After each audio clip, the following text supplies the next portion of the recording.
সরস্বতী পূজা দেখতে পাচ্ছেন আমাদের পাড়াতেই। এই সরস্বতী পুজো ছোট্ট করে এই যে হরিসভা ক্লাব এখন প্রসাদ বিতরণ করা হচ্ছে। আজ আমাদের এই ক্লাবের থেকে সব প্রসাদ বিতরণ করা হচ্ছে। সবাইকে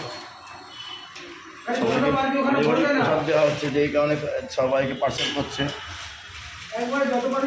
সব।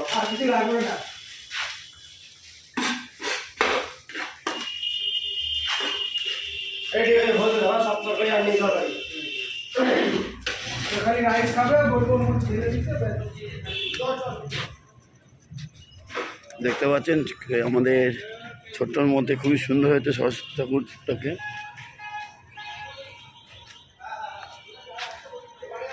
ঠাকুরটা কিন্তু এবছর যাই হোক ছোটো করে করা হলো, কতবার একটু বড় হয়েছিল, কিন্তু